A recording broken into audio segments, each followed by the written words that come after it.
Hello friends, welcome back. हमारे channel easy maths अड्डा पे आपका फिर से स्वागत है। आशा करता हूँ कि आप सभी अच्छे होंगे और आपकी तैयारी भी अच्छी चल रही होगी। तो जैसा कि आपको पता है कि हमने एक CHSL की मैथ्स की प्रैक्टिस सीरीज चला रखी, जिसमें हमने आपसे बोला कि हम जो है 10 मैथ्स के प्रैक्टिस सेट्स अपलोड करेंगे, ठीक है। और इन प्रैक्टिस सेट्स का केवल हम इस व्यू से नहीं करेंगे कि भाई हमें सिर्फ कॉन्सेप्ट क्लैरिटी मिले, ठीक है। हम उन कॉन्सेप्ट को पढ़ेंगे इनमें जिनमें जो प्रीवियस ईयर ट्रेंड में बहुत ज्यादा इंपॉर्टेंट रहे हैं, जो जो कॉन्सेप्ट ज्यादा पूछे गए हैं, हमने वही क्वेश्चंस इंक्लूड करे हैं। आपने सेट फर्स्ट, सेट सेकंड वाला और सेट थर्ड और सेट फोर्थ वाले क्वेश्चंस देखे तो उनमें आपको लग गया होगा कि भाई किस लेवल के क्वेश्चंस हैं और यहाँ पे कॉन्सेप्ट का रिवीजन हो रहा है या नहीं हो रहा है। यहाँ पे हमको कॉन्सेप्ट क्लैरिटी के साथ साथ शॉर्टेस्ट अप्रोच पता चल रही है नहीं पता चल रही है, क्योंकि मैंने यहाँ पे एग्जाम ओरिएंटेड अप्रोच लिखा है। तो एग्जाम ओरिएंटेड अप्रोच का मतलब जो मेरे साथ स्टूडेंट अभी तक जुड़े हुए हैं उनको पता चल गया होगा कि भाई मेरा शॉर्टेस्ट अप्रोच क्या रहती है, ठीक है। हम एक बार तो कॉन्सेप्ट भी बताते हैं आपको और पूरा शॉर्टेस्ट अप्रोच भी बताते हैं कि भाई इस क्वेश्चन को जल्दी से करने का तरीका क्या हो सकता है, क्योंकि हमें सिर्फ जल्दी से आंसर ही टिक करना है। हमारे पास ऐसा तो है नहीं कि कोई सब्जेक्टिव पेपर है जितना ज्यादा लिखेंगे उतने मार्क्स मिलेंगे। ऐसा तो कुछ है नहीं हमारे साथ। हमको तो सिर्फ शॉर्टेस्ट देना, हमको सिर्फ करेक्ट आंसर चाहिए और करेक्ट आंसर के साथ बस हमारी एक्यूरेसी बनी रहे और हमें कुछ नहीं करना। हमें यदि कोई 5 सेकंड में आंसर आ रहा होगा ना तो हम वो मेथड करेंगे इन स्पीड ऑफ कि उस मेथड को करने से कि भाई जिसमें 25 सेकंड और 30 सेकंड लग रहे हैं, ठीक है। तो वो चीज कैसे आएगी, वो सिर्फ प्रैक्टिस से आएगी और वो प्रैक्टिस कहाँ होगी, सिर्फ और सिर्फ इजी मैथ्स अड्डा यूट्यूब चैनल पे, ठीक है। तो भाई जो सेट 1, सेट 2, सेट 3, सेट 4 आ रहे हैं उसकी लिंक आपको यहाँ पे आई टैब पे दिख रही होगी और वो प्लेलिस्ट की लिंक मैं आपको यूट्यूब के डिस्क्रिप्शन बॉक्स में प्रोवाइड कर दूंगा, ठीक है। इसके अलावा आपको जैसे और शॉर्टेस्ट अप्रोच जाननी हो, प्रैक्टिस करनी है, तो आप देखो लाइव बोर्ड के सॉल्यूशंस हम अपलोड करते हैं अपने यूट्यूब चैनल पे, ठीक है। प्रैक्टिस मॉक के जो है मॉक टेस्ट सॉल्यूशंस अपलोड करते हैं। और आजकल तो हमने क्या करा है कि भाई पंडित्स के भी करने स्टार्ट कर दिए, क्योंकि पंडित्स में भी क्या है कि भाई मैथ्स का अच्छा पेपर बना देते हैं। तो भाई कई स्टूडेंट्स के मैसेजेस आते हैं कि भैया प्लीज ये भी अपलोड कर दो, तो भाई कर देते हैं। हमारे पास जब टाइम मिलता है तो हम इसका भी अपलोड कर देते हैं, ठीक है। इसके अलावा देखो मैथ्स की प्रैक्टिस सीरीज चला रखी है भाई। देखो आप बहुत सारे जो है टाइम वेस्ट कर देते हो यूट्यूब पे, just scrolling your screen for the reels, ठीक है। तो भाई मैं ये कहना चाहूंगा कि यार आप ये मैथ्स प्रैक्टिस में मैंने क्या करा है कि इसमें मैं हर 4 से 5 दिन में एक शीट अपलोड करता हूँ, जिसमें शीट में 25 क्वेश्चन रहते हैं। और इस 25 क्वेश्चन में मैं ये नहीं कहूंगा कि सारे क्वेश्चन इजी हैं। इजी टू मॉडरेट और मॉडरेट टू हार्ड टाइप के क्वेश्चंस मिलेंगे, लेकिन मैंने हर सीट के लिए एक टाइमर फिक्स करा हुआ है कि भाई टाइमर इस शीट के लिए इतना रखिए, इस शीट के लिए इतना रखिए। जैसे CHSL 2024 है, ये मैंने सेट 5 के लिए टाइमर कितना रखा था, 24 मिनट्स रखा था ना। 24 मिनट्स रखा था ना। तो भाई यदि इससे ज्यादा टाइम ले रहे हो ना तो प्लीज यार थोड़ा सा अपने टाइम को कम करो, अपनी प्रैक्टिस ज्यादा करो। यार भाई मैं इस लेवल तक बताना चाहता हूँ कि यार देखो शॉर्टेस्ट अप्रोच तो आपको पता चलेगी, लेकिन पेपर चाहे कैसा भी आ जाएगा ना, पेपर टाइम पे होना चाहिए।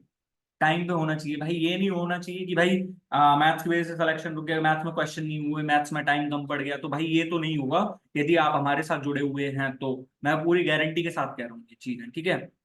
तो आप ये मैथ्स की प्रैक्टिस सीरीज में किसी भी एक शीट को देख लीजिए, शीट 1, शीट 2, शीट 10 तक डाल दिए हैं। आप किसी भी एक शीट को 10-20 मिनट दे के देख लीजिए, आपको पता चल जाएगा कि किस लेवल का कंटेंट है। अब आप देखो यार कई बार थंबनेल देख के भी आ जाते हैं लोग बाकी क्या करना है क्या नहीं करना है। तो थंबनेल पे एक चीज और दिख रही होगी कि यहाँ पे शिफ्टिंग मेथड एक्सप्लेनेशन। तो शिफ्टिंग मेथड जैसे कुछ 2 से 3 क्वेश्चन मैंने इसमें अपलोड करे हैं, 2 से 3 क्वेश्चंस मैंने इंक्लूड करे हैं, जिसको मैं आपको बेसिक से भी बताऊंगा और पूरी शिफ्टिंग जो है कॉन्सेप्ट भी बताऊंगा। अब वो भाई देखो बेसिक का मैं एक बार वो बता देता हूँ। जैसे सपोज करो कि आपसे कोई क्वेश्चन नहीं हो पा रहा है पर आपको बेसिक पता है, तो भाई जब आपको बेसिक पता रहता है ना किसी टॉपिक का, तो 100% चांसेस है कि आप वो क्वेश्चंस कर दोगे। लेकिन कुछ क्वेश्चंस ऐसे रहते हैं कि भाई उसमें बेसिक के अलावा यदि आप थोड़ी सी एडवांस अप्रोच लगा दो ना, तो बेसिक में जहां वो क्वेश्चन 20-25 मिनट ले रहा है, वहां पे वो क्वेश्चन 4-5 सेकंड में सॉल्व हो जाएगा। तो 20-25 सेकंड ले रहा है, वहां पे वो 4-5 सेकंड में सॉल्व हो जाएगा, ठीक है। आपने यदि हमारी वीडियोस में देखा भी होगा ये चीज, तो कि भाई मैंने बता दी थी आपको कैसा है कैसा नहीं होता है, कैसा होता है कैसा नहीं होता है, ठीक है। ये हमारे चैनल का इजी मैथड अड्डा का आइकन है, आपको जस्ट यूट्यूब पे सर्च करना है ये, और इस आइकन पे क्लिक करने के बाद ना आपको बहुत सारी प्लेलिस्ट दिखेंगी अंदर, जो आप देख लेना, ठीक है। ये देखो हमारे टेलीग्राम चैनल का लिंक है, रिलीवेंट मॉक्स एसएससी नाम से हमारा टेलीग्राम चैनल है। लिंक मैं सबकी डिस्क्रिप्शन बॉक्स में प्रोवाइड करवा दूंगा, ठीक है। तो यहाँ पे आपको पीडीएफ के सॉल्यूशंस मिलेंगे, जो पीडीएफ से सारी यहाँ पे मिलेंगी आपको, जाके ज्वाइन कर लेना, ठीक है। मैथ्स की स्ट्रेटेजी, कैसे टाइम मेंटेन करना है, कैसे नहीं करना है, इसमें हाई नॉलेज नॉलेज सारी चीजें एक्सप्लेन करी गई है कि भाई कैसे टाइम करना है, कैसे नहीं करना है, ठीक है। मैथ्स की प्रैक्टिस सीरीज, जिसके बारे में मैं मेंशन पहले ही कर चुका हूँ। Installment in SI, dishonest dealer, linear race वाला टॉपिक, ठीक है। और ये जिसमें एवरेज ओवरलैपिंग वाले कॉन्सेप्ट भी हैं। एवरेज ओवरलैपिंग, भाई एवरेज ओवरलैपिंग का मतलब ये है कि हमारे पास कुछ नंबर्स दिए हुए हैं, फर्स्ट इतना है और सेकंड इतना है, मतलब दो नंबर्स, एक नंबर को दो बार इंक्लूड करता है, तो वो एवरेज ओवरलैपिंग। एवरेज में हम कैसे जो है हम एलिगेशन का यूज कर सकते हैं, एवरेज में हम कैसे डेविएशन का यूज कर सकते हैं, वहां पे सारे टॉपिक्स मैंने अपने यूट्यूब चैनल पे करवाए हुए हैं। अरिथमेटिक वाला वो खोलना, अरिथमेटिक मैथ्स वाला प्लेलिस्ट, वहां पे आपको दिख जाएंगे मोस्ट सभी वीडियोस। और भाई मैं ये गारंटी के साथ कह रहा हूँ, में हमारे चैनल पे जो भी टॉपिक्स की वीडियो डली हुई है, इंस्टॉलमेंट इन एसआई का फील मिलेगा आपको यहाँ पे। कह रहा हूँ कि भाई 41 मिनट का वीडियो आप 20 मिनट देख लिए, फील मिलेगा कि भाई इंस्टॉलमेंट होती क्या है, ठीक है। ज्योमेट्री इंपॉर्टेंट कॉन्सेप्ट सीरीज, भाई देखो 1 डे 2 3 डेज हो गए हैं, आप जाके चेक कर लेना भाई। कुछ स्टूडेंट्स का ही रहता है ना कि भाई एग्जाम आ गया है और सिर्फ ज्योमेट्री के ऐसे कॉन्सेप्ट उपलब्ध करवा दिए जिससे हमारे क्वेश्चन गलत ना हो। तो भाई डे फर्स्ट में तो मिसलेनियस क्वेश्चंस हैं, ट्राइंगल के कॉन्सेप्ट्स हैं, और मतलब जो है क्वाड्रिलेटरल के कॉन्सेप्ट्स हैं। आज आपने यदि पोलाई बोर्ड का मॉक टेस्ट दिया हो तो उसमें तो ज्योमेट्री के बहुत सारे क्वेश्चन पूछे गए हैं, ठीक है। दूसरे डेज में मैंने सर्कल को इंक्लूड करा है। सर्कल को इतनी इंपॉर्टेंस क्यों? क्योंकि प्रीवियस ट्रेंड में यदि मैं देखूं तो भाई हर एक शिफ्ट में, लगभग हर एक शिफ्ट में मैं कह सकता हूँ कि एक क्वेश्चन आया है सर्कल से, ठीक है। और थर्ड में जो पॉलीगन से रिलेटेड क्वेश्चन रहते हैं ना, कहीं पॉलीगन से रिलेटेड कि भाई 4:5 इसकी साइड्स हैं, एंगल्स इतने हैं, तो फलाना फलाना ये वगैरह वगैरह, पॉलीगन को अच्छे से समझा है। और इसकी डे 1 और डे 2 की प्रैक्टिस है, दावे के साथ कह रहा हूँ, देख लेना। 3 दिन की वीडियोस है, 3 दिन की मेडिसिन के तौर पे लेके चलो, काम हो जाएगा तुम्हारा, ठीक है। सॉरी, क्वेश्चन फर्स्ट आ गया मेरे पास। क्वेश्चन फर्स्ट आ गया मेरे पास।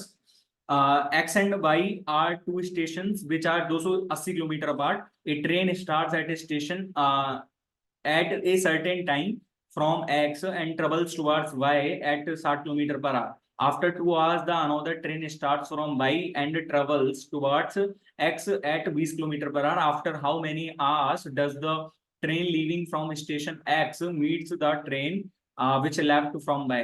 तो ये देखो रिलेटिव स्पीड वाला कॉन्सेप्ट, और रिलेटिव स्पीड वाला कॉन्सेप्ट भी हमने अपने यूट्यूब चैनल इजी मैथ्स अड्डा पे करवाया हुआ है, जिसका लिंक भी यहाँ आपको आई टैब पे दिख रहा होगा, आप आई टैब पे जाके क्लिक करके और देख सकते हो, ठीक है। तो रिलेटिव स्पीड वाला कॉन्सेप्ट आप ये कह रहा है कि मेरे को दो स्टेशन है मेरे पास, एक्स और वाई। मैं आपको चित्र बना के समझा देता हूँ, जो कि आपको चित्र बनाना नहीं है, ठीक है। एक्सप्लेनेशन करनी है मेरे को, तो भाई एक्सप्लेन करने में तो टाइम लगेगा, और मेरे को अच्छे से समझाना है आपको, विजुअलाइज होनी चाहिए ना चीजें। मेरे पास कोई एक्स एक्स स्टेशन है, ये वाई स्टेशन है, यहां से कोई ट्रेन जा रही है एक तो, और यहां से कोई ट्रेन जा रही है एक तो, ठीक है। तो मैं आपसे सिर्फ ये पूछना चाहूंगा कि भाई ये इनकी जब बीच की 280 किलोमीटर है दूरी, तो भाई इसने ट्रेन 22, सॉरी, जब स्टेशन कोई 22 से कोई ट्रेन चली है, तो वो इसके 2 घंटे बाद चली है, वो इसके 2 घंटे बाद चली है। यानी कि हम रिलेटिव स्पीड जब लगाएंगे, तो रिलेटिव स्पीड हम कैसे लगाएंगे? जब इसने 120 किलोमीटर तय कर लिया, क्योंकि 60 किलोमीटर पर आ रहा है ना, यानी कि इसने 120 किलोमीटर तय कर लिया। तो अब जो बची कुची है यहाँ पे 160, इस 160 किलोमीटर पे तो मिलेंगी ना ये दोनों ट्रेन, इस 160 किलोमीटर पे तो दोनों ट्रेन मिलेंगी ना। तो हम क्या कह सकते हैं कि यहाँ पे रिलेटिव स्पीड अपोजिट डायरेक्शंस में जा रही है, तो 160 अपॉन में कितना होएगा, यहाँ पे 60 प्लस में 20 यानी कि 80। तो मेरे पास कितने आगे, 2 आवर्स, 2 आवर्स। लेकिन पूछ कह रहा है वो जरा ढंग से पढ़ना कि after how many hours does the train leaving from x meets the train which left from by. मतलब कितने घंटों के बाद एक्स से चलने वाली ट्रेन वाई से चलने वाली ट्रेन से मिलती है। तो एक्स ने 2 घंटे तो यहाँ पे चल लिया एक्स से चलने वाली ट्रेन ने, और 2 घंटे मिलने में लग गए, तो 4 आवर्स आंसर है ना। मजे तब आते जब इसका यहां से पूछता कि बाई से चलने वाली ट्रेन से कितना, बाई से कितने घंटों के बाद बाई से चलने वाली ट्रेन से एक्स से चलने वाली ट्रेन मिलेगी। तो भाई कई ना इसका सीधा सीधा 2 आवर्स 4 आवर्स आंसर देख के टेक नहीं करते भाई, वो ऐसे ही करते हैं, नशे में होते हैं, ठीक है। दूसरा क्वेश्चन है मेरे पास, और दूसरा क्वेश्चन बड़ा आसान क्वेश्चन है। A cask of capacity 600 liters is initially filled with wine. First, Y liters of wine is taken out from this cask and water is poured in its place, 120 liters of mixture is then taken out from this mixture and water is added in its place.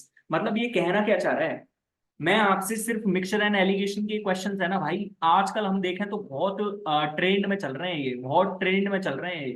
ठीक है, जैसे मैं आपसे suppose करो कि मैं आपसे एक चीज पूछता हूँ, मेरे पास 100 लीटर वाटर, 100 लीटर वाटर का मिक्सचर था, या फिर 100 लीटर मैं मिल्क मान लेता हूँ। तो जब मैंने इसमें से 10 लीटर निकाला, जब मैंने से इसमें से 10 लीटर निकाला तो ऑब्वियसली मेरे पास 90 लीटर है, ऑब्वियसली अब मेरे पास 90 लीटर बचा। लेकिन मैं कह रहा हूँ कि 10 लीटर मैंने मिल्क निकाल लिया, पर 10 लीटर मैंने वाटर ऐड कर दिया इसकी जगह। मतलब मैं क्या कर रहा हूँ कि मैं इक्वल रिप्लेसमेंट कर रहा हूँ, जितना मैं वो मिल्क निकाल रहा हूँ सोल्यूशन से, उतना ही मैं वाटर ऐड कर रहा हूँ। तो भाई अब भी तो मेरे पास जब सॉल्यूशन तो पूरा 100 ही है मेरे पास, अब भी तो सॉल्यूशन 100 ही है ना। तो मतलब मेरे पास, मैं क्या कह सकता हूँ कि मेरे पास 100 लीटर तो क्या है, सॉल्यूशन है। पर अब इसमें क्या हो गया, मेरे पास 90 लीटर मिल्क हो गया और 10 लीटर क्या हो गया, वाटर हो गया। अब दोबारा से यही करवाएगा वो हमसे, तो मैं यहाँ से 10 लीटर करूंगा, निकालूंगा, और 10 लीटर निकालूंगा तो मेरे पास कितना रह जाएगा ये? यहाँ से यदि मैं 10 लीटर करूंगा तो मेरे पास ये 80 लीटर रह जाएगा। सॉरी, मतलब अब तो मैं सॉल्यूशन निकालूंगा ना, तो सॉल्यूशन जब निकालूंगा तो 9:1 में निकलेगा, यानी कि ये 9 लीटर निकलेगा मेरे पास, 81 लीटर हो गया ना ये मेरे पास। और यहाँ से वाटर कितना हो जाएगा मेरे पास, 90 लीटर। मैं यहाँ से क्या देख पा रहा हूँ कि भाई जो हमारे पास 100 लीटर के बाद जब वो निकलेगा हमारे पास, उसको वाटर से रिप्लेस करेंगे, तो एक बार वाटर से रिप्लेस करने पे मिल्क की मात्रा कितनी रह रही है, 9/10 ही रह रही है ना, 9/10 ही रह रही है ना। यहाँ पे भी तो मेरे पास 9/10 है, और यहाँ पे भी जितनी बार रिप्लेसमेंट करता जाएगा उतना से मल्टीप्लाई करता जाएंगे, उतने से मल्टीप्लाई करते जाएंगे। तो यहाँ पे हमारे पास सेम क्वेश्चन है, सेम क्वेश्चन दिया हुआ है यहाँ पे भी मेरे को। यहाँ पे दिया हुआ है कि 600 लीटर का कोई कैस्क है मेरे पास, उसमें से वाई लीटर वाइन निकाली मैंने, वाई लीटर वाइन निकाली। पहले तो इसमें सिर्फ वाइन ही थी, पहले तो सिर्फ इसमें वाइन ही थी, लेकिन वाइन निकालने के बाद उसने क्या करा कि उसको water is poured in its place, 120 litre of mixture is then taken out from this mixture and water is added in its place. Now from it this diluted mixture 120 litre are again withdrawn and replaced with water. मतलब मैं यहाँ से कितना कह सकता हूँ कि मैं इस 22 लीटर को कंसीडर ही नहीं कर रहा पहले, मैं यहाँ पे ये कंसीडर करके बता रहा हूँ आपको कि 600 लीटर था और उसमें से 120 लीटर का मिक्सचर निकालूंगा। तो मेरे को एक चीज बताओ, यहाँ से कितना, जो वाइन कितनी बचेगी मेरे पास, ये 600 का 1/5 है, ये 600 का 1/5 है ना। मतलब मेरे पास 4/5 वाइन बचेगी, 4/5 वाइन बचेगी मेरे पास। यहाँ पे 600 को भी कंसीडर मत करो, 600 को भी कंसीडर मत करो एक बार, ठीक है। तो मेरे पास दोबारा से भी 4/5 बता रहा है, दोबारा से भी 4/5 बता रहा है। ये मेरे पास नीचे क्या होता है, नीचे मेरे पास टोटल सोल्यूशन रहता है, और ऊपर मेरे पास क्या है, जो वाइन की मात्रा हमारे पास शेष रह गई है इन दो रिप्लेसमेंट्स के बाद। तो अब दो रिप्लेसमेंट नहीं करा हमने, करा तो तीन है, लेकिन यहाँ पे दिख नहीं रहा है, ठीक है। तो मेरे को उसी की वैल्यू क्या दी हुई है, 12:13 दी हुई है, 12:13, मतलब कि ये मेरे को वाइन टू क्या दिया हुआ, वाइन टू वाटर का। तो वाइन टू टोटल सॉल्यूशन मेरे पास कितना हो जाएगा, 12:55, 12:25। तो ये 5 से 5 कट गया, मतलब मेरे पास यहाँ पे यदि मैं x मान लू इसको, तो मेरे पास x की वैल्यू कितनी आ गई, यहाँ से 3/4 आ गई, 3/4। मतलब मेरे पास क्या है कि x, ये मेरे पास क्या है, x लीटर जो मैंने निकाला है यहाँ से, यहाँ पे y लीटर दे रखा है, लेकिन मैंने क्या करा है कि मैंने जो है, चलो मैंने y लीटर मान लिया, y लीटर निकालने के बाद मेरे पास सोल्यूशन अब इतना बचा है, सोल्यूशन में इतना बचा है। तो मतलब मैंने निकाला कितना होएगा, निकाला कितना होएगा, मैं यहाँ पे ये नहीं कह सकता क्या कि भाई यहाँ से जब 3/4 बचा है तो मैंने निकाला कितना होएगा, मैंने 1/4 निकाला होएगा, 1/4 ही निकाला होएगा ना मैंने। और 600 का 1/4 कितना हो जाएगा मेरे पास, 150 ही तो होगा, 150 ही तो होगा। आपको समझ में नहीं आया, आपको समझ में नहीं आया ना भाई। यहाँ से y litre of wine is taken out, मतलब मैं यहाँ पे वाई मान लू इसको, तो मेरे पास वाई की वैल्यू 3/4 आ रही है, वाई की वैल्यू 3/4 आ रही है। पर यहाँ पे था क्या, ये 3, यहाँ पे तो ये तो मेरे पास शेष क्वांटिटी है, और ये मेरे पास टोटल सॉल्यूशन है, टोटल सॉल्यूशन है। मतलब मेरे पास यहाँ पे शेष क्वांटिटी नहीं चाहिए, मेरे को इनिशियल क्वांटिटी चाहिए कि मैंने कितना निकाला। मतलब फाइनल यदि 3 है तो ऑब्वियसली मैंने एक ही निकाला होगा ना 4 में से, तो 1/4 निकाला था मैंने। या फिर इसको ऐसे कर लो सिंपली यार तुम, मतलब यहाँ पे देखो, मैंने 600 में से वाई निकाला, तो 600 माइनस बाई अपॉन में 600 इंटू में, करो इसको 4/5 इंटू में 4/5 इंटू में बराबर में 12/25। अब भी तो आप कर पाओगे, अब भी तो मेरे पास यही है सिर्फ, अब भी तो मेरे पास यही है। अब देख लो 600 माइनस वाई है अपॉन में 600 की वैल्यू मेरे पास 3/4 है। तो अब तो कर सकते हो इसको आराम से, आराम से कर लोगे अब तो। ठीक है, मेरे पास है यहां से question 3। If a square plus में c square is equal to 17 बराबर 2a माइनस में 8b माइनस में 2b square, then what is the value of a cube plus में बी क्यू प्लस में सी क्यू। यहां से देख के एक चीज लग गई होगी कि सी की वैल्यू मेरे पास 0 है, क्योंकि यहाँ पे कोई सी की कोई वैल्यू ही नहीं आ रही है मेरे पास, और सी का स्क्वायर करके जोड़ना है। तो ऑब्वियसली जब तीन चीजों के स्क्वायर को जोड़ेंगे, हमारे पास यहाँ से एक चीज तो लग गई कि भाई हमने इतनी प्रैक्टिस कर रखी कि भाई इसको इधर लेके जाएंगे तो कुछ ना कुछ स्क्वायर बनेगा, और उस स्क्वायर को हम sum of the square, sum of the square of the three numbers, जब जीरो है मेरे पास, मतलब किसी भी संख्या के स्क्वायर को यदि हम जोड़ेंगे तो जीरो नहीं आ सकता। जीरो कब आ सकता है? जब वो इंडिविजुअली जीरो होंगे, यही होता है ना। तो मैं यहां से आपको सॉल्व करके बताऊं तो मेरे पास आएगा कितना, ए स्क्वायर माइनस में 2a, यहां से मैंने 2a को उधर लिया तो मैं +1 इसमें से निकाल लेता हूँ, ठीक है। प्लस में सी स्क्वायर और प्लस में, अब यहाँ पे देखो ये -16 भी है, और यहां से देखो 2 और 2 माइनस, तो यानी कि +4b स्क्वायर, और प्लस यहां से मैं 16 कर लूंगा, और प्लस यहाँ पे कितना हो जाएगा, मेरे पास 16 बच रहा था, है ना, इज इक्वल्स टू 0। तो मतलब मैं यहां से कितना कह सकता हूँ, a माइनस में 1 का होल स्क्वायर है ये, a माइनस में 1 का होल स्क्वायर प्लस में सी स्क्वायर, प्लस में ये कितना है मेरे पास 2b प्लस में 4 का होल स्क्वायर, 2b प्लस में 4 का होल स्क्वायर। जब तीन संख्याओं के स्क्वायर का सम जीरो है, स्क्वायर का सम जीरो का हो सकता है जब वो इंडिविजुअली जीरो होंगे। मतलब मैं क्या कह सकता हूँ कि a की वैल्यू 1 है, c की वैल्यू 0 है, और b की वैल्यू मेरे पास कितनी है, यहाँ पे ये कितना बन रहा था 2b प्लस में 4 का होल स्क्वायर, मतलब मैं यहाँ से कितना कह सकता हूँ, v की वैल्यू मेरे पास -2 है, -2। तो यहां से सीधा सीधा सा आंसर मेरे पास कितना आ जाएगा, -7 ही तो आएगा। आ गया समझ? ठीक है, मेरे पास चौथा क्वेश्चन है। इन एन एग्जामिनेशन, भाई बहुत फेमस क्वेश्चन है आजकल के ट्रेंड में, ठीक है, बहुत फेमस क्वेश्चन है ना। In an examination a student secured 28% marks and failed by 15 marks, and another student secured 35% marks and got 27 marks more than the minimum marks to pass the exam. The minimum marks in the examination. मैं यहाँ पे तो सीधी सीधी सी value लिख सकता हूँ, लेकिन मैं आपको एक चीज समझाता हूँ कि ऐसे ऐसे क्वेश्चन कैसे होते हैं। मेरे को कॉन्सेप्ट भी, कॉन्सेप्ट क्लैरिटी भी तो देनी है भाई आपको, कॉन्सेप्ट क्लैरिटी भी तो होनी चाहिए। हमारे साथ जब बन रहे हो तो भाई कॉन्सेप्ट क्लैरिटी भी तो मिलेगी ना आपको। तो देखो ये मेरे पास बॉर्डर लाइन है, बॉर्डर लाइन का मतलब कि भाई ये मैंने 100% मार्क्स मान रखे हैं, मतलब ये मैंने मिनिमम मार्क्स मान रखे हैं जो उसको पास होने के लिए चाहिए, अधिकतम मार्क्स यही है 100% मार्क्स। पर वो कह क्या रहा है कि 28% मार्क्स उसने करे हैं, a student secured 28% marks and failed by 15%, 15 marks. तो भाई देखो 28% मार्क्स मैं यहाँ पे मान लेता हूँ, 28% मार्क्स इसने करे हैं, है ना। तो ये 15 मार्क्स से फेल हो रहा है, 15 मार्क्स से फेल हो, ठीक है। पर यहाँ पे ये क्या कह रहा है कि यदि इसने 35% करा होता, 35%, मतलब मैं इस 35 को भी इधर ही ले लेता हूँ, 35 को ही। लेकिन अब ये क्या हुआ है, अब ये पास हुआ है 27 मार्क्स से, 27 मार्क्स ज्यादा हैं इसके मिनिमम मार्क्स से। मतलब मिनिमम मार्क्स ये थे 28% पे, तो इसके 15 मार्क्स लेस आ रहे थे, लेकिन जैसे ही इसने 35% करा तो इसके 27 मार्क्स ज्यादा आ गए। तो मैं क्या कह सकता हूं यहां से कि भाई ये 27 मार्क्स ज्यादा क्यों आए यहाँ पे, जब यहाँ पे इसका डिफरेंस 7 बढ़ा। मतलब मैं यहां से कितना कह सकता हूँ कि 7% की वैल्यू ये कितना को पार करके गया है, 15 तो यहाँ पार करा है इसने और 27 यहाँ पार करा है, मतलब इसी 7% की वैल्यू मेरे पास 42 है। आपने परसेंटेज की बेसिक्स तो पढ़ रखे होंगे ना। तो मैं यहाँ से कितना कह सकता हूँ, मिनिमम जो मैक्सिमम मार्क्स निकालने हैं मेरे को, तो मैक्सिमम मार्क्स मेरे पास कितने आ जाएंगे, यहाँ से 1% की वैल्यू कितनी हो जाएगी, 6, ठीक है। अधिकतम अंक हैं, मतलब यहाँ पे तो आंसर ही मैच नहीं कर रहा है क्या।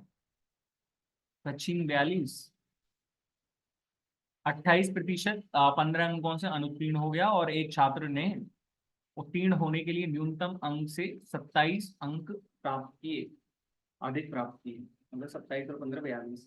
ठीक है, मतलब देख लेना आंसर, यदि गड़बड़ी हो तो मेरे को बताना, ठीक है। यहाँ पे पांचवा क्वेश्चन है मेरे पास। अब तक तो सही चल रहा होगा सब कुछ। A and B each have a certain number of oranges. A says to B, if you give me 10 of your oranges, I will have twice the number of oranges left with you. B replies, if you give me 10 of your oranges, I will have the same number of oranges left with you. ठीक है, find the number of oranges that A has. मतलब यहाँ पे यदि कोई pen उठा रहा है कि भाई मैं इसको फॉर्मूला वॉर्मूला लगा के करूंगा, तो भाई उससे बड़ा बेवकूफ कोई नहीं है, क्योंकि यहाँ पे ऑप्शंस बहुत छोटे छोटे हैं, तो मैं बाई ऑप्शन जाना चाहूंगा। अब बाई ऑप्शन कैसे जाओगे, देखो, A says to B, if you give me 10 of your oranges, I will have twice the number of oranges left with you. मतलब ए ने बी से बोला है कि भाई यदि तू मेरे को 10 ऑरेंजेस दे देगा तो मेरे पास डबल होंगे, डबल होंगे। अब मेरे को यहां से एक चीज बताओ कि भाई यहाँ पे डबल ऑरेंजेस की बात कर रहा है, मतलब मेरे पास यहाँ पे कभी 65 आंसर हो सकता है क्या? 65 आंसर हो सकता है क्या भाई? जब वो उसके पास मान लो 65 हुए और 65 प्लस में 10 करेगा, मतलब यहाँ पे 75 हो गए, तो बी के पास 37.5 है क्या? बी के पास 37.5 आम बचेंगे क्या? बी के पास 37.5 संतरे बचेंगे क्या? भाई 37.5 संतरे हो सकते हैं क्या? तुम खुद बताओ, आधा संतरा लेके क्या करेगा कोई? तो मेरे पास ना तो 65 हो सकता है, ना मेरे पास 55 हो सकता है। अब 50 से करो answer. I have twice the number of oranges left with you, मतलब यदि give me 10 of your oranges, मतलब अब उसके पास 50 से 60 होते, है ना, लेकिन अब बी के पास कितने रह गए? 30 रह गए, ठीक है। B replies, if you give me 10 of your oranges, I will have the same number of oranges left with you. मतलब इसके पास 50 थे तो 10 इसको दे देगा A, तो 10 40 हो जाएंगे इसके पास भी, तो 40 हो जाएंगे इसके पास। तो हो गया ना हमारा आंसर। कितने सेकंड का था? ज्यादा से ज्यादा 7-4 सेकंड का था। थोड़ा सा सोचने की जरूरत थी आपको, बस थोड़ा सा सोचने की जरूरत थी। हमारे पास दो ऑप्शन देखते ही कट गए थे। जब क्वेश्चन पढ़ो ना तो साथ ही ऑप्शन पे थोड़ी थोड़ी निगाह रखा करो, ये की होती है मैथ्स को सॉल्व करने की। ठीक है, सॉरी। अब मेरे पास यहाँ पे भाई मैं ऑप्शन, अब जब मैंने ऑप्शन से कर दिया तो भाई थोड़ा बेसिक भी देख लो इस चीज का, बेसिक, अब जिनको बेसिक नहीं पता। A says to B, if you give me 10 of your oranges, I will have twice the number of oranges left with you. मतलब मैंने एक्स तो ए के पास मान लिए और वाई मैंने बी के पास मान लिया, ठीक है। तो यहां से यदि बी इसको देगा तो एक्स प्लस में 10 हो गए ए के पास, इज इक्वल्स टू मेरे पास यहाँ से वाई माइनस 10 बचे। अब इसका दुगना है ना, इसका दुगना, तो एक्स प्लस में 10 इज इक्वल्स टू, तो मेरे पास यहाँ से एक्स माइनस में 2y कितना आ गया? यहाँ से 30, -30 आ गया, ठीक है। अब यहाँ पे मेरे पास क्या कह रहा था कि x यदि b ने उससे लिए होते तो x -10 यहाँ पे बचेगा, तो y प्लस 10 हो गया ना b के पास। तो यहां से क्या हो गया कि आई will have the same oranges left with you, मतलब x माइनस वाई की वैल्यू मेरे पास 20 है। आ रहा है समझ में? आ रहा है समझ में? तो मैं यहां से कितना देख पा रहा हूँ? सीधा सीधा सा वैल्यू कितनी देख पा रहा हूँ मैं यहाँ से? अब आ रही है ना मेरे पास सीधी सीधी सी वैल्यू। क्या करने की जरूरत है अब मेरे को? क्या करने की जरूरत है अब मेरे को? यहाँ से आगे कर लोगे, कर लो तो बढ़िया ही है, नहीं तो भाई देख लेना अच्छे से, ठीक है। Two jars A and B are containing the solutions of two liquid P and Q. Most important question लगा लेना भाई। मिक्सचर एलिगेशन में एक तो मिक्सचर में एक तो वो क्वेश्चन पूछा जाता है जो अभी का पूछा था आपसे, और एक ये टाइप के question. In jars A and B in the ratio 2:29 or 1:11 respectively, if 7 liters of the solution of jar A and 4 liters of solution of jar B are mixed, what is the ratio of solutions P and Q in the new solution? तो मेरे पास यहां से 2 jar A and B है ना, और P Q का ratio क्या है? पी क्यू का रेशियो है 2:19, मतलब 2:19 है पी क्यू का रेशियो। मैं पी क्यू का रेशियो लिखता हूँ, ठीक है। और यहाँ से मेरे पास ए जा रहा है, ये बी जा रहा है, ठीक है। तो बी में कितना है? 1:11। अब मेरे को ये बताइए, इसका 7 लीटर ले रहे हैं जार ए वाले का, और जार बी वाले का 4 लीटर ले रहे हैं, तो भाई जब इनका 7 लीटर और 4 लीटर ले रहे हैं तो हम किस रेशियो में मिला रहे हैं? 7 और 4 के रेशियो में।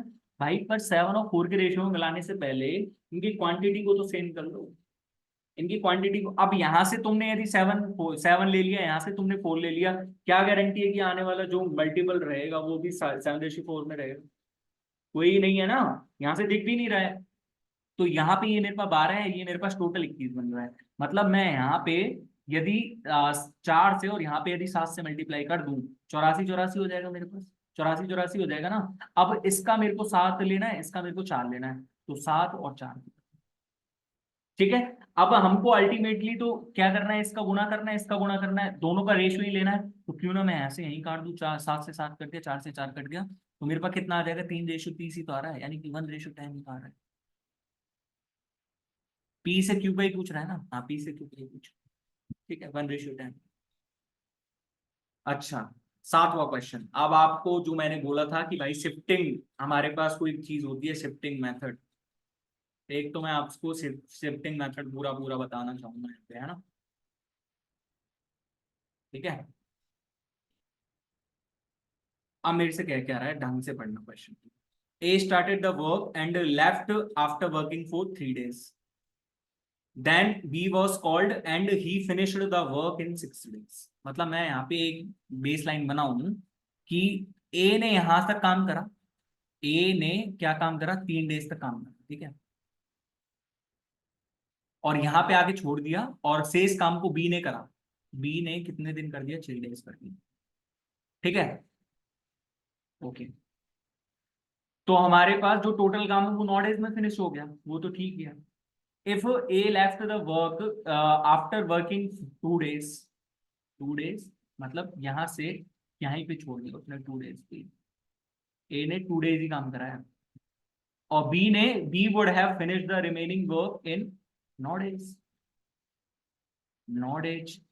इन how many days can each of them working together finish the whole work, मतलब each of them working together, ठीक है।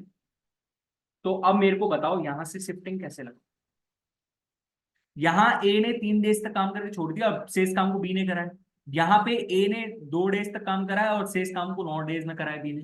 तो मतलब मैं आपको एक चीज बता दूं कि यहाँ पे जब हमारे पास वर्क सेम होगा, क्योंकि दोनों ही कंडीशन में हमारे पास वर्क सेम है, तो शिफ्टिंग मेथड सिर्फ हम वही लगा सकते हैं जहां पे हमारे पास जो है जैसे यहाँ पे अब मैं बोलूँ तो यहाँ पे वर्क सेम है, हमारे पास वर्क सेम ही है ना हमारे पास, टोटल वर्क तो उन्होंने उतना ही करा है, तो यहाँ पे शिफ्टिंग मेथड चल सकता है। मैंने दूसरा एक क्वेश्चन और लिया है, उस पर और बताऊंगा कि भाई क्या होता है क्या नहीं होता है।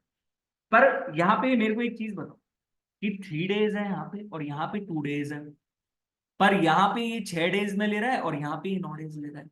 मतलब यार मैं देख पा रहा हूँ कि भाई ये 3 days कर रहा है ना, और ये इसमें -1 days हो रही है, -1 days। मतलब मैं ये कह सकता हूँ क्या कि भाई यदि ये 3 यहाँ पे चला जाता, 3 यदि यहाँ पे चला जाता, बी का जो 3 दिन का काम और होता, बी का 3 दिन का काम और, तो वो ए ने एक ही दिन में कर दिया। भाई यही तो कहना चाह रहे हैं ना कि भाई जो बी का 3 दिन का काम है, बी का 3 दिन का काम वो ए ने एक ही दिन में कर दिया ना। यहां से दिख रहा है ना 3 days 2 days, यहाँ पे यदि ये 3 days है और यहाँ पे ये 3 days है, तो मैं क्या कह सकता हूँ कि ए का जो 1 day का काम है वो बी के 3 days के बराबर है।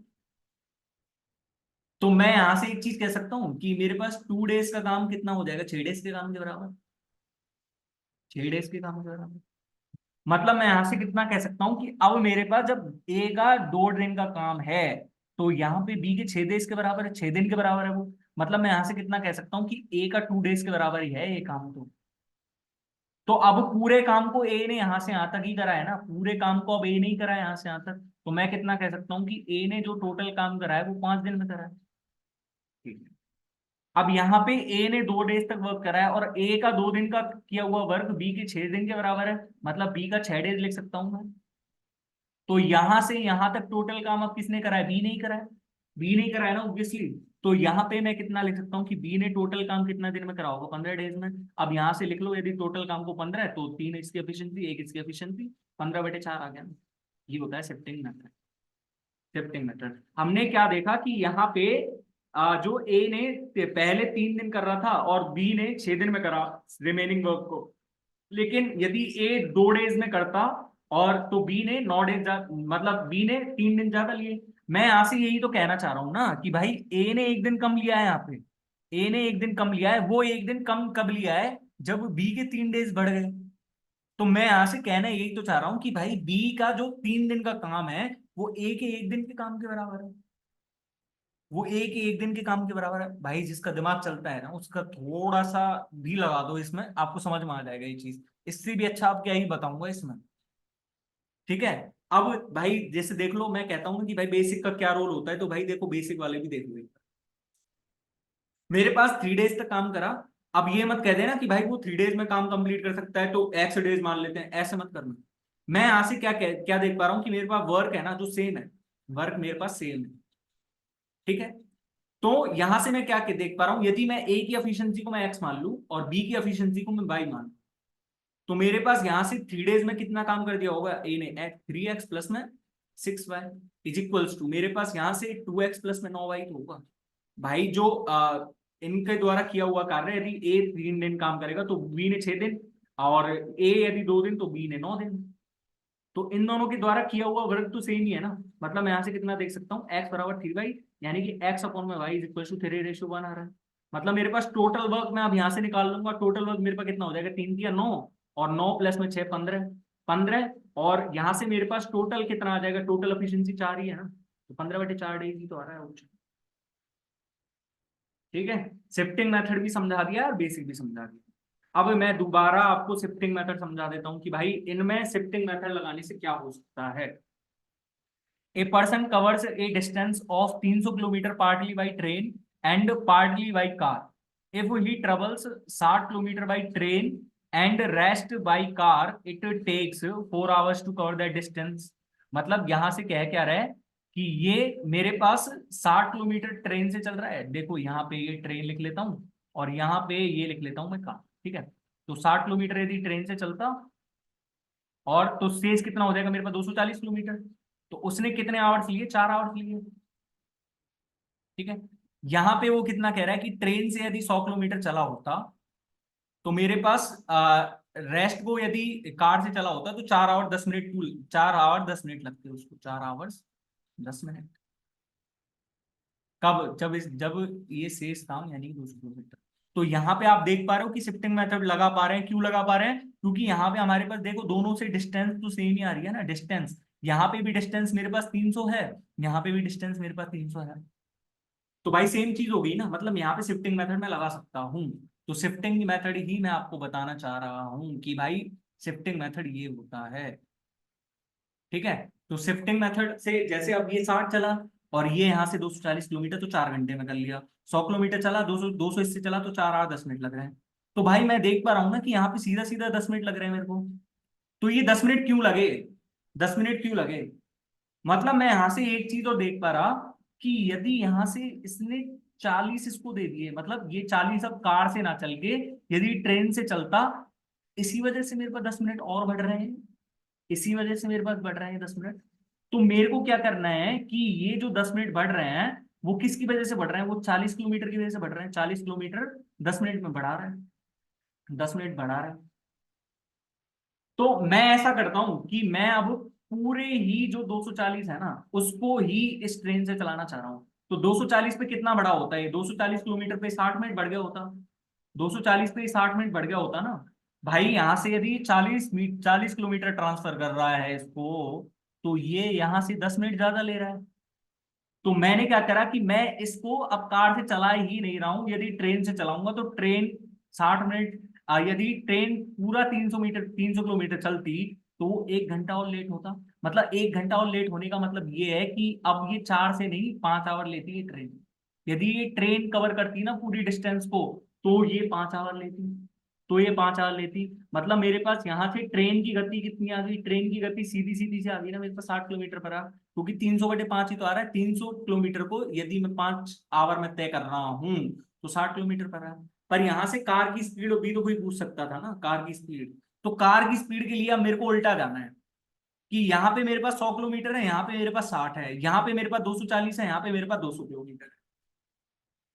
तो यहाँ पे आप वैसे भी चेक कर सकते हो भाई, वैसे भी चेक कर सकते हो। 60 किलोमीटर है और यहाँ पे ये कितना है, 240 किलोमीटर है। तो यहाँ से वैसे भी चेक कर सकते हो यदि करना चाहो तो, क्योंकि 60 किलोमीटर पर आवर जब मेरे पास स्पीड आ गई उसकी 60 किलोमीटर पर आवर, तो यहाँ से ट्रेन ने कितने आवर लिए, 1 आवर लिया है। 1 आवर ही लिया है ना ट्रेन ने, और टोटल मेरे को 3 आवर और चाहिए, क्योंकि 4 आवर में उन्होंने ट्रेन और कार से कर दिए, यानी कि 240 किलोमीटर जब चला है तो उसने 3 आवर में कवर करा होगा। तो मतलब मेरे पास 80 किलोमीटर पर आवर कितनी स्पीड आ गई, कार की स्पीड आ गई, कार की स्पीड आ गई। ये हो गया मेरे पास शिफ्टिंग मेथड। ठीक है, वर्ड्स पे राइटिंग पे मत जाना भाई, वर्ड्स पे जाना, एक एक वर्ड को सुनो, अच्छे से सुनो, समझ में आएगा कॉन्सेप्ट, कोई दिक्कत नहीं। ठीक है, अब बेसिक से कैसे करोगे इस क्वेश्चन को, तो भाई बेसिक से कैसे करोगे इसको। मैंने मान लिया कि 300 kilometre partly by train and partly by car. ठीक है, if he travels 60 kilometre by train and rest by car, it takes 4 hours to cover the distance. मतलब मैं यहाँ से कितना कह सकता हूँ कि मेरे पास 60, यदि 60 किलोमीटर चला है, और उसकी स्पीड को यदि मैं एक्स मान लूँ ट्रेन की स्पीड को, और यदि कार की स्पीड को मैं वाई मान लूँ, तो ये 240 अपॉन में वाई, इसी की वैल्यू है मेरे पास 4 आवर्स। 4 आवर्स, और यहां से मैं कितना कह सकता हूं कि मेरे पास कितना है, 100 अपॉन में एक्स प्लस में 200 अपॉन में वाई। 4 आवर 10 मिनट को क्या लिख सकता हूँ, 4 आवर प्लस में 1/6, मतलब मैं 25/6 आवर्स। Right, right. अब यहाँ से एक्स और वाई की वैल्यूज आ जाएंगी ना मेरे पास, एक्स और वाई की इंडिविजुअल वैल्यूज नहीं निकाल सकता क्या मैं यहाँ से, अब एक्स और वाई की वैल्यूज निकाल लेना, सेम ही कॉन्सेप्ट आएगा, कोई दिक्कत नहीं है। ठीक है, अच्छा मेरे पास नवा क्वेश्चन है, what can be the minimum possible value of an angle of regular polygon. 30-60 degree answer है इसका तो। ठीक है, अब 60 डिग्री कैसे है भाई, यहाँ पे रेगुलर पॉलीगन पूछ रहा है, तो पॉलीगन्स क्या होते हैं, फर्स्ट ऑफ ऑल पॉलीगन की वीडियो देखी, आई टैब पे लिंक आ रहा होगा, चेक जाके चेक कर सकते हो। बाकी मैं बोलूँ तो डे 3 वाली वीडियो जाके देखो, आपको सारे कॉन्सेप्ट वहां पे एक्सप्लेन करेंगे। ठीक है, तो मैं क्या बताना चाह रहा हूँ यहाँ पे, कि मेरे पास पॉलीगन क्या होता है, पॉलीगन वो होता है कि जिसमें 2 से अधिक साइड्स होंगी।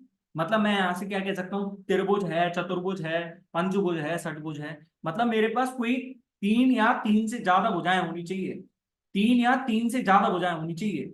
तो 3 या 3 से ज्यादा भुजाएं जब होंगी तो मेरे पास वो पॉलीगन हो जाएगा। लेकिन यहाँ पे रेगुलर पॉलीगन बोला है, रेगुलर पॉलीगन का मतलब कि साइड मेरे पास सेम है, साइड मेरे पास सेम है। और जब मैं रेगुलर पॉलीगन में बात करूं कि मेरे पास, यदि मैं त्रिभुज को लेता हूं, त्रिभुज को, तो मैं यदि इसकी साइड को यदि सेम लूंगा सबको, तो ये इक्विलेटरल ट्रायंगल बनेगा, और इक्विलेटरल ट्रायंगल में मिनिमम कितना हो सकता है, मेरे पास 60 डिग्री तो है, और इसी में तो 60 डिग्री ले सकता हूँ, इसी में तो मैं 60 डिग्री ले सकता हूँ, बाकी मैं कैसे लूंगा बताना।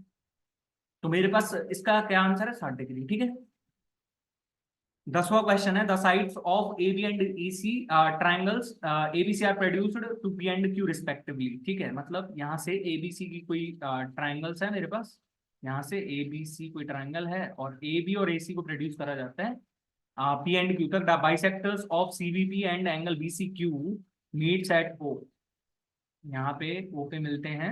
If the angle measure of angle A is 44 degree, then what is the measure of half of the angle B O C. तो ये 44 है, तो ये मेरे पास कितना हो जाएगा, 90 माइनस में 22, 90 माइनस में 22 ही तो होगा ये, क्योंकि 90 माइनस θ/2 होता है ये। ठीक है, कैसे आया कैसे नहीं आया, डे फर्स्ट की वीडियो देखो भाई, मैं हर बार नहीं समझा सकता। ठीक है, 90 - 22 करूंगा तो मेरे पास कितना आएगा, यहाँ पे 90 - 22 कितना होता है, 68 होता है, और 68 का आधा कितना हो जाएगा मेरे पास, 34 डिग्री।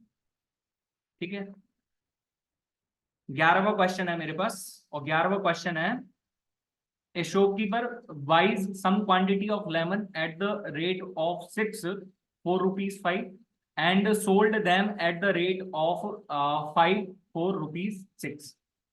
Find the प्रॉफिट और लॉस प्रतिशत ड्यूरिंग होल ट्रांजेक्शन। मतलब उसने 5 रुपीज की 6 खरीदे, 5 के 6 लेमन खरीदे उसने, लेकिन उसने बेचे कितने हैं, 6 में 5 लेमन बेचे हैं उसने, 6 में 5 लेमन। तो मैं यहां से 6 लेमन्स को कितना लिख सकता हूँ, 6 लेमन्स को मैं 7.2 लिख सकता हूँ ना भाई। जब उसने 5 6 में खरीदे, 5 उसने 6 में बेचे, 5 उसने 6 में बेचे, तो मैं यहां से 1.2 लिख सकता हूँ ना, 1.2 पर लेमन, 1.2 रुपीज पर लेमन। तो यहां से 6 नींबूस का यदि मैं निकाल लूंगा, तो 6 नींबूस का मेरे पास कितना हो जाएगा, 7.2। तो मेरे पास प्रॉफिट कितने का हो गया, 2.2 का, कितने पे, 5 पे, और 2.2 इंटू में 20 करूंगा तो मेरे पास 44 ही तो आंसर है। प्रॉफिट लॉस पढ़ो सीधा सीधा, तब आपको समझ में आएगा, वरना कोई दिक्कत नहीं है। ठीक है, अच्छा भाई इंस्टॉलमेंट का क्वेश्चन है, और भाई इंस्टॉलमेंट के क्वेश्चन इसलिए करे क्योंकि यार भाई मैंने क्या है कि कई स्टूडेंट्स के मैसेजेस आ रहे हैं कि भैया जो इंस्टॉलमेंट वाला वीडियो देखा आपका, तो भाई उससे बहुत सारे क्वेश्चन सही हुए, क्योंकि क्या है कि जो शिफ्ट पहली शिफ्ट थी ना, तो उसमें इंस्टॉलमेंट का क्वेश्चन आया था, एसआई की इंस्टॉलमेंट। ठीक है, तो भाई मैं नहीं चाहता कि भाई इंस्टॉलमेंट के कोई क्वेश्चन गलत हो।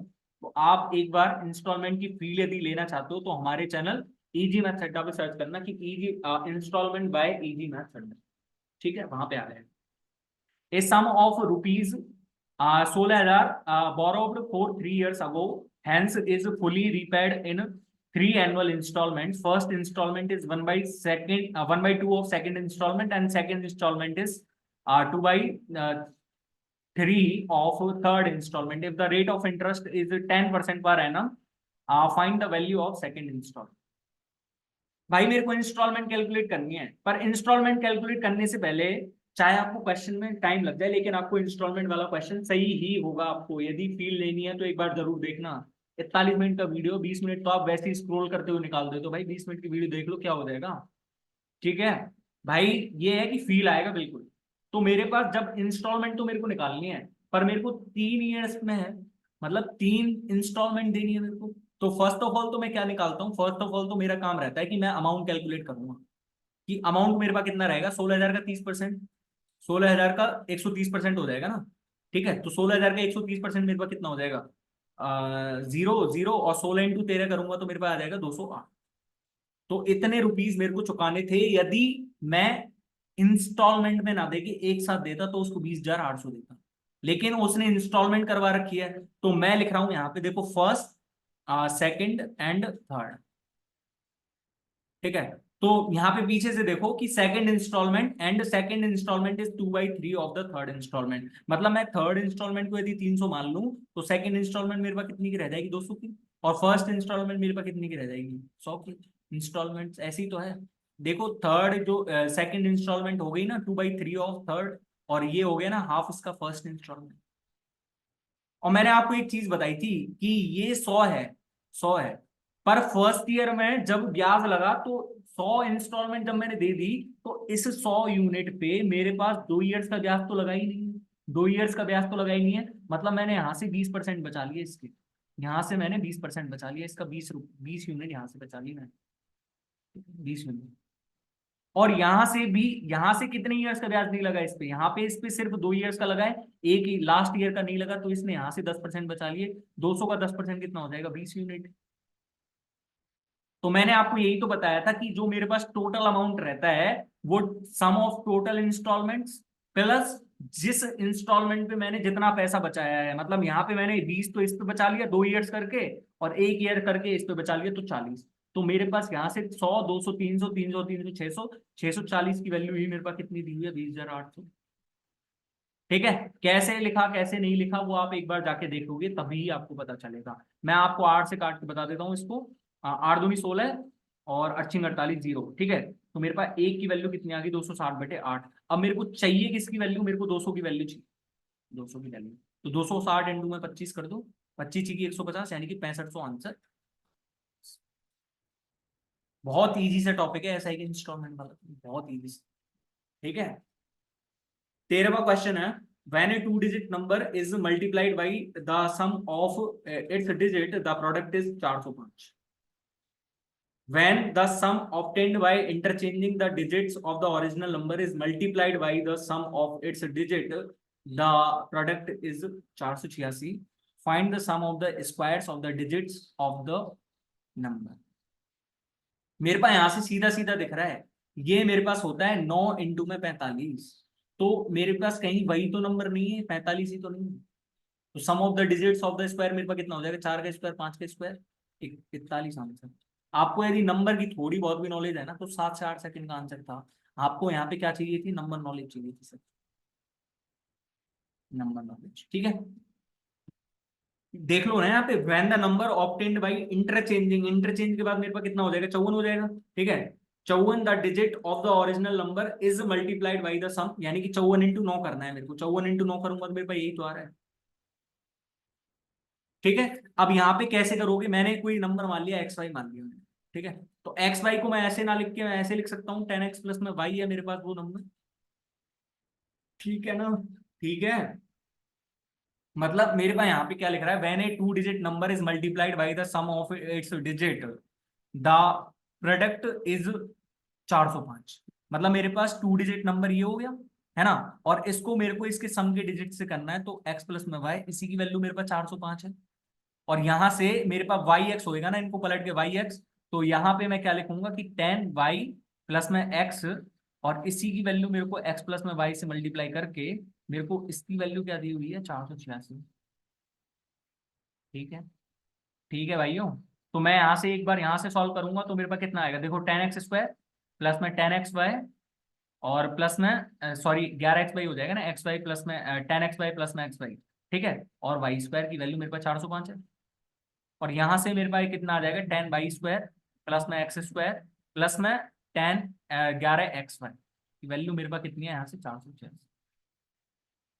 ठीक है, अब यहां से यदि मैं दोनों इक्वेशंस को घटा दूं, एक दूसरे में से दोनों इक्वेशंस को घटा दूं, मतलब मैं इसमें से इसको घटा रहा हूं, इसमें से इसको, तो मेरे पास 9y² माइनस में 9x² की वैल्यू मेरे पास 81 है।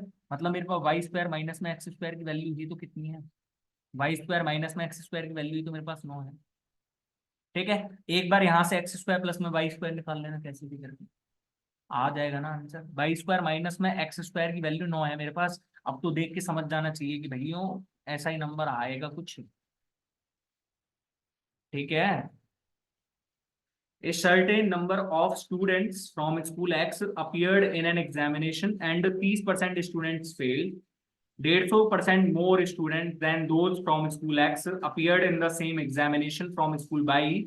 If 80% of the total number of students who appeared from X and Y passed, then what is the percentage of student who failed from Y? मतलब मेरे को निकालना फेल्ड स्टूडेंट्स ही है। पर मैं आपसे एक चीज पूछना चाहूंगा कि यहाँ पे मैं एलिगेशन लगा दूं। आपका सवाल होना चाहिए एक बार कि एलिगेशन लगता कैसे है, कैसे लगता है, कहाँ लगता है। तो मेरे पास यहाँ पे total percentage of students fail हो रहे हैं, तो फेल परसेंट यदि मेरे को निकालना होगा, तो फेल परसेंट में कैसे निकालूंगा कि फेल स्टूडेंट्स अपॉन में total number of students, total students, भाई मैं ऐसे ही तो निकालूंगा ना फेल परसेंट। मतलब यदि मैं फेल परसेंट की संख्या पे एलिगेशन लगाता हूं, तो मेरे पास टोटल स्टूडेंट्स आ जाएंगे, क्योंकि मेरे पास बेस का रेशियो निकालने के लिए तो मैं एलिगेशन का यूज करता हूँ ना। तो मैं यहाँ पे क्या लिख रहा हूँ कि एक्स और वाई। ठीक है, मेरे को वाई में फेल स्टूडेंट चाहिए, लेकिन यहाँ पे कितना हो रहा है कि 30% स्टूडेंट्स तो एक्स से ही फेल हो रहे हैं। ठीक है, और 80% टोटल से पास हुए, मतलब मैं यहां से कितना कह सकता हूँ कि x प्लस में y आएगा, यहाँ पे x प्लस में y से कितने स्टूडेंट्स फेल हुए हैं, 20% टोटल। लेकिन यहाँ पे क्या दिया हुआ है कि 150% more students than those from school x appeared in the same examination from school y। मतलब 150% मोर का 2 से 5 है। मतलब यदि y में 5 हैं स्टूडेंट्स, तो मेरे पास यहाँ पे 2 ही है, यहाँ पे मेरे पास 2 ही है ना। तो 30 और 20 यानी कि 10%, 5 की वैल्यू 10%, तो 2 की वैल्यू कितनी हो जाएगी, 4%। जब ये यहाँ पे कम है तो ये सॉरी ये यहाँ पे ज्यादा है तो यहाँ पे कम ही होगा ना, 16% आंसर। आप यहाँ पे वेटेड एवरेज का यूज भी कर सकते हो, वेटेड एवरेज लगाना होगा मेरे को, तो मैं कैसे लगाऊंगा कि मेरे पास 2 का 30%, और देखो यहाँ पे 2 का 30% प्लस ये मेरे पास एक्स मान लेता हूँ, एक्स सॉरी 2 का 30 मान लो, प्लस में एक्स का 5 अपॉन में टोटल कितने हैं मेरे पास 7 इज इक्वल्स टू फेल कितने हैं 20%। तो यानी कि 60 एक्स की वैल्यू मेरे पास तब भी तो कितनी आएगी 16%। ये मेरे पास वेटेड एवरेज बन जाएगा। ठीक है, 15वां क्वेश्चन है, Tn is equals to sine की पावर एन थीटा प्लस में कॉस की power n theta, find T3 minus में T5 अपॉन में T5। तो T3 कितना हो जाएगा यहाँ से, साइन की थीटा प्लस में कॉस की थीटा, और यहाँ से मेरे पास T5 थीटा कितना हो जाएगा, साइन की पावर 5 थीटा माइनस प्लस में कॉस की पावर 5 थीटा। पर यहां से सीधा मेरे को एक चीज दिखी कि यहां से इसको और इसको माइनस करूंगा, तो मेरे पास यहां से और इसको माइनस करने पे क्या आ जाएगा, साइन की थीटा कॉमन लूंगा तो 1 माइनस कॉस स्क्वायर के 1 माइनस साइन स्क्वायर कितना हो जाएगा, कॉस स्क्वायर। प्लस में अब यहां से भी ऐसे ही कर दो, कॉस क्यू माइनस में कॉस 5 होगा ना, माइनस का साइन आ रहा है ना बीच में, तो यहाँ से कॉस क्यू लूंगा और 1 माइनस में कॉस स्क्वायर कितना हो जाएगा, साइन स्क्वायर, अपॉन में T1 यानी कि साइन थीटा प्लस में कॉस थीटा, प्लस में कॉस थीटा। आ गया समझ में आंसर कि भाई मैं यहाँ से साइन स्क्वायर कॉस स्क्वायर यदि कॉमन लेता हूँ ऊपर से, तो ये मेरे पास जो कोष्टक में आएगा, जो अंदर आएगा कोष्टक के, तो वो नीचे वाली संख्या को काट देगा। मतलब मेरे पास सीधा सीधा सा आंसर क्या होगा, साइन स्क्वायर इंटू में कॉस स्क्वायर। कितने सेकंड का आंसर था, ज्यादा नहीं। और फिर कहते हो कि भाई पेपर टफ आते हैं, पेपर कुछ टफ नहीं आता। 16 है, एक्स की पावर 4 प्लस में वाई की power 4 is equal to X square plus में Y X square Y square 117। ये मेरे पास इतना है, तो मेरे को एक्स स्क्वायर प्लस में वाई स्क्वायर की वैल्यू चाहिए। एक्स स्क्वायर प्लस में वाई स्क्वायर की वैल्यू चाहिए। कोई है ऐसा कि भाई यहाँ से वैल्यूज पुट करके बता दे मेरे को कि भाई एक्स और वाई की वैल्यूज मैं क्या क्या रख सकता हूँ? कोई है ऐसा? नहीं, मेरे में तो बिल्कुल दिमाग नहीं है ऐसे। लेकिन आपको एक फॉर्मूला पता रहना चाहिए यहाँ पे कि एक्स की पावर 4 प्लस में वाई की पावर 4 प्लस में एक्स स्क्वायर वाई स्क्वायर मेरे पास कितना रहता है। ये रहता है मेरे पास एक्स स्क्वायर प्लस में वाई स्क्वायर माइनस में एक्स वाई। और यहाँ से यदि मैं देखूं तो एक्स स्क्वायर प्लस में वाई स्क्वायर प्लस में एक्स। तो ऑब्वियस सी बात है कि मैं इन दोनों का यूज करके पहले मैं इसको निकालूंगा, और इसको निकालने के बाद मैं दोनों इक्वेशंस को, इसको और इसको जोड़ दूंगा, तो मेरे पास 2x² प्लस में वाई स्क्वायर की वैल्यू आ जाएगी। तो यहाँ से मेरे पास क्वेश्चन सॉल्व हो जाएगा। अब इसका आंसर मैं बताऊंगा नहीं, कमेंट बॉक्स में इसका आंसर बताना है मेरे को, ठीक है।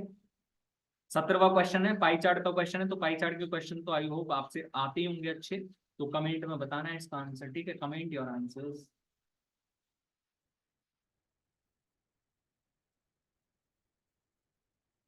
18वां क्वेश्चन है, द एवरेज ऑफ 19 नंबर्स।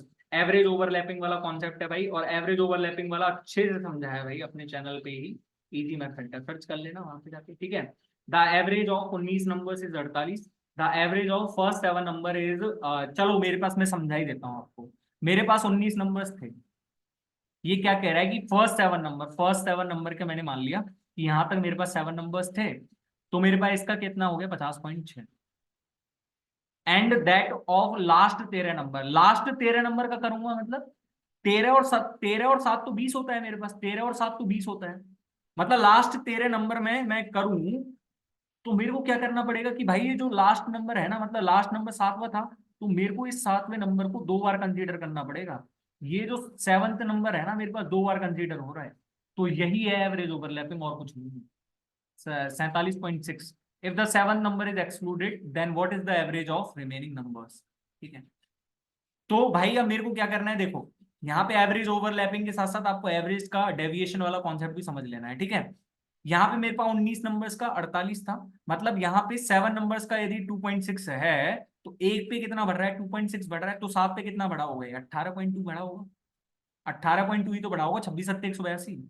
और ये 13 नंबर का कितना है, 47.6, मतलब माइनस में 0.04 हुआ है। तो 13 पे कितना हुआ होएगा, ये माइनस में 5.2। मतलब ये मेरे पास कितना है, 13 बढ़ गया। 13 बढ़ गया। तो भाई जब ये 13 बढ़ गया, 13 यदि मेरे पास इसका डेविएशन यदि 13 आ रहा है, तो भाई मेरे को ये 13 तो कम करना पड़ेगा। 13 कम करूंगा तभी तो मेरे पास आएगा ना। तो भाई यदि मैं 7 नंबर को एक्सक्लूड करूंगा, तो 7 नंबर को एक्सक्लूड करने पे कितना आंसर आना चाहिए मेरे पास, 48 माइनस में 13 अपॉन में ये कितने में बटेगा ये कितने में बटेगा, 18 में बटेगा, 19 में बटेगा, ये बताओ। ठीक है। तो यहाँ पे 48 माइनस में 13 भाई कुछ भी करूंगा तो मेरे पास 47.3 ही तो आंसर जाना चाहिए। वैसे भी देख के भी सीधा सीधा सही लगना चाहिए आपको। वैसे भी सीधा सीधा सही लग जाना चाहिए आपको। 47.3 के आसपास आंसर जाएगा ना। यहाँ पे 18 से भाग दे देंगे इसको, क्योंकि 18 ही तो बचे मेरे पास। 7 नंबर को तो मेरे को एक्सक्लूड ही करना है। आपको कैसे समझ में नहीं आया, समझ में आ गया तो ठीक है, वरना आप एक बार वीडियो जाके देख लेना, वीडियो में आपको प्रॉपरली समझ में आएगा। ठीक है। मेरे पास यहाँ से क्वेश्चन है 19, और 19वें क्वेश्चन का मैं चाहूंगा कि आप आंसर बता दें तो बहुत ही अच्छा रहेगा। ठीक है। लेकिन मैं भी करवा दूं तो कोई दिक्कत नहीं है ना। तो मैंने क्या कर रहा हूं, मैं यहाँ पे यदि 45 रखूंगा तो दो ऑप्शन मैच करेंगे मेरे पास, नहीं। चलो वैसे ही करके देखते हैं। 1 प्लस में सेक थीटा इंटू में साइन स्क्वायर थीटा, और यहाँ पे सेक थीटा माइनस में साइन थीटा, मतलब ये मैं कर सकता हूँ 1 माइनस साइन थीटा का होल स्क्वायर, और 1 प्लस में साइन थीटा। ठीक है। तो मेरे पास यहाँ से कितना हो जाएगा ये,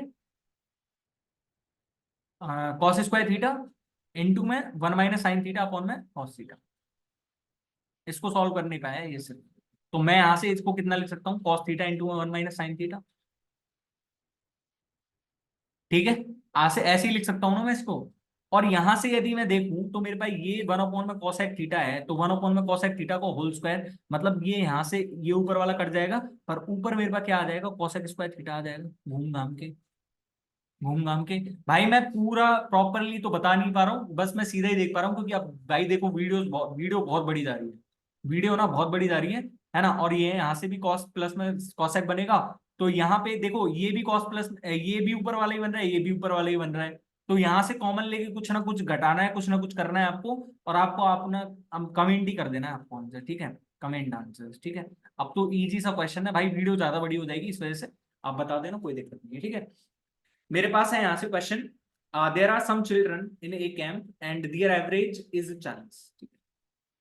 if 5 children with average weight 36 kg join the camp, और if 5 kg with average weight 43.2 kg leave the camp, okay, the average weight of children in both the cases is equal. Okay, मतलब मेरे पास यहां से कितना कह रहा है, deviation वाला कॉन्सेप्ट समझ के आना, ठीक है। मेरे पास, मेरे को ये नहीं पता कि प्रारंभ में स्टूडेंट कितने थे, लेकिन मैं इतना कह सकता हूं कि मेरे पास 40 था ना, तो मेरे को बराबर में 40 ही रखना था लास्ट में, लेकिन यहां से कुछ जोड़ भाग ही तो होगा भाई। 40 है, 36 kg वाले ज्वाइन कर रहे हैं, तो मतलब एक पे डेविएशन कितने का है, डेविएशन -4 का डेविएशन है, तो 5 पे कितने का आएगा, 5 पे 20 का है, 5 पे 20 का है डेविएशन। मतलब मैं यहां से कितना कह सकता हूं कि मेरे पास जो ये 20 आया है, यही 20 x प्लस में 5 में बटा होगा। मतलब भाई ये मेरे पास माइनस होगा ना, क्यों होगा माइनस, क्योंकि जब ये -20 आए, मतलब 36 kg वाले आए हैं, 36 kg वालों ने ज्वाइन करा है, तो कुछ ना कुछ तो एवरेज वेट ये भी घटाएंगे ना, कुछ ना कुछ तो एवरेज वेट ये भी घटाएंगे ना भाई। 40 kg था, सबका 40 kg था, लेकिन 5 चिल्ड्रन ज्वाइन कर रहे हैं 36 kg वाले, तो उनके एवरेज को बैलेंस करने के लिए ये 20 ही तो x प्लस में 5 में डिवाइड हुआ होगा ना, ये x प्लस में 5 में ही तो डिवाइड हुआ होगा। और यहां से जब 3.2 kg वाले छोड़ रहे हैं, कितने बच्चे, 43.2 वाले छोड़ रहे हैं कितने, इफ 5 चिल्ड्रन विद, अच्छा 43.2, मतलब 3.2 का डेविएशन यहाँ पे है, तो अब जो जा रहा है वो 16.2, 16 जा रहा है मेरे पास एक्स्ट्रा, और वही 16 मेरे पास किस में डिवाइड हुआ होगा, वो x-5 में डिवाइड हुआ होगा, क्योंकि भाई जब ये 16 जा रहा है तो बचे कुछ x-5 का भी तो कुछ ना कुछ लेके जा रहा है, तो मेरे पास 40 से 40 कट जाएगा, है ना। और यहाँ पे मेरे पास 20 अपॉन में x प्लस में 5 की वैल्यू कितनी आ जाएगी, यहाँ से 16 अपॉन में x-5, यानी कि मैं यहाँ से कितना लिख सकता हूँ, 20x माइनस में 100 की वैल्यू मेरे पास कितनी हो जाएगी, 16x माइनस में 16x प्लस में 80, मतलब यहाँ से मेरे पास कितना आ जाएगा, 4x की वैल्यू 180, मतलब मेरे पास यहाँ पे शिविर में प्रारंभ में कितने बच्चे थे, 45 बच्चे थे। आ गया तो समझ में बहुत ही बढ़िया है, नहीं आया तो और भी बढ़िया, ठीक है, क्योंकि थोड़ा बहुत तो दिमाग लगाना पड़ेगा, अच्छा क्वेश्चन। और एक स्टूडेंट ने भेजा भी था, तो उसके डाउट्स भी क्लियर हो गए होंगे। मैं यहाँ पे बताना ये चाह रहा हूँ कि देखो 40 है और हमको 40 ही रखना था, लेकिन ये क्या कह रहा है कि फर्स्ट केस में तो ज्वाइन कर रहे हैं, तो ज्वाइन कर रहे हैं 36 kg वाला, और 40 kg वाले के साथ कर रहे हैं, मतलब जो उनका कुछ ना कुछ तो एवरेज जब हुआ होगा। भाई ये बताओ मेरे को, चाहे क्लास में कितने बच्चे थे, एक्स बच्चे थे, मैंने एक्स बच्चे मान लिए, तो जब वो 5 ज्वाइन करेंगे, तो 5 जब ज्वाइन करेंगे तो 40 kg वाले करते तो 40 kg रह जाता, लेकिन 5 36 kg वाले कर रहे हैं, तो भाई जब ये 36 kg वाला है तो एवरेज वेट तो उन x+5 का ही घटेगा ना टोटल, तो इतना ही समझा सकता हूँ, ठीक है। A shopkeeper marked his good 24% above the cost price and gives 15% discount to consume, मतलब यहाँ पे डिसऑनेस्ट डीलर वाला क्वेश्चन है, और डिसऑनेस्ट डीलर मैंने बहुत अच्छे से करवाया हुआ है, आप जाके चेक कर सकते हो, ठीक है। तो डिसऑनेस्ट डीलर का क्वेश्चन है, अब देखते हैं यहाँ पे 24% अबूव द सीपी, मतलब यहाँ पे 25 से कितने पे कर रहा है, वो 31 पे कर रहा है, 15% डिस्काउंट टू इसका, मतलब 20 से 17 पे दे रहा है। While selling he gives 101 gram less in each 1 kg goods, मतलब 1000 ग्राम की जगह वो दे कितना रहा है, 899 ग्राम, ठीक है। तो अब यहां से मेरे को क्या बताना है, प्रॉफिट बताना है, तो देखो ये मेरे पास कितनी बार कट जाएगा इससे, 2 और 9, 29 बार कट जाएगा, है ना। और ये 500 है, ये 1000 है, मतलब ये कितना बार कट जाएगा मेरे पास, पूरा पूरा 2 बार। मतलब 29 की चीज को उसने 34 में बेचा, कितने का फायदा हुआ, 5 का फायदा। 29 पर 500/29%, मतलब मेरे पास कितना हो जाएगा, 29 एकम 29, 21 बच गया। और 29 सत्ते 203, 29 सत्ते 203, एक ही ऑप्शन दिख रहा है ना, 17.24%। अब ये कैसे आया भाई, एक बार बेसिक भी देख लो थोड़ा थोड़ा सा। मतलब यहाँ पे मैं कहूँ कि मैंने मान लिया कि जब वो दुकानदार किसी से खरीदने गया ना, तो उसको 100 रुपीज पड़े थे, 100 ग्राम की प्राइस। यदि मैं 1000 ग्राम की प्राइस लिखूँ ना, तो मैंने मान लिया कि उसको 100 रुपीज पड़े थे, 100 रुपीज पड़े थे। लेकिन जब उसने सौ सौ रुपीज नहीं खरीदे थे, उसने उसने 100 रुपीज में नहीं खरीदा था वो। उसने क्या, उसने 899 ग्राम में बेचा है ना, मतलब 1000 ग्राम की जगह 899 ग्राम में खरीद बेचा उसने। तो 899 ग्राम का एक्चुअल प्राइस निकाल लो ना, कि 899 ग्राम का एक्चुअल प्राइस उसके पास कितना रहा था। 1/10 इंटू में 899, मतलब 89.9 रुपीज रहा था उसके पास, 89.9 रुपीज। पर इसने इस 89.9 रुपीज को कुछ ना कुछ बढ़ा के लिखा। इस 89.9 को उसने कुछ ना कुछ बढ़ा के लिखा, मतलब उसने 31/25 करके लिखा इसका। और यहाँ पे वो क्या लिख रहा था, वो इस चीज को अब 20 से 17 में दे रहा था, है ना। ये उसका सेलिंग प्राइस हो गया, ये उसका कॉस्ट प्राइस हो गया। 899 ग्राम का कॉस्ट प्राइस ये था, 899 का सेलिंग प्राइस ये है। अब तो निकल जाएगा, बेसिक भी बता दिए। 22वां क्वेश्चन है, P अपॉन में Q, R अपॉन में S, T अपॉन में U 5/2 है, then find the value of. कुछ भी लिख रहा हो 5/2 का होल क्यू होएगा ना, 5/2 का होल क्यू मतलब 125/8, और 125/8 कितना हो जाएगा, 15.625। अब ये क्यों हुआ, कैसे हुआ, तो ये भी थोड़ा देख लेते हैं। मेरे पास यहाँ से P की वैल्यू कितनी आ रही है, 5/2 क्यू। और तो यहाँ पे इंडिविजुअली R की वैल्यू मेरे पास कितनी आ जाएगी, 5/2 S। और T की वैल्यू मेरे पास कितनी आ जाएगी, 5/2 U। दोनों को जमा के देख लो तो ऊपर से नीचे वाला कट जाएगा, लेकिन 5/2 U को कॉमन लेके, ठीक है। When writing composite numbers from 16 to 97, how many such numbers are there which have the digit only once, or only once? Comment में बताना है इसका आंसर अभी, है ना।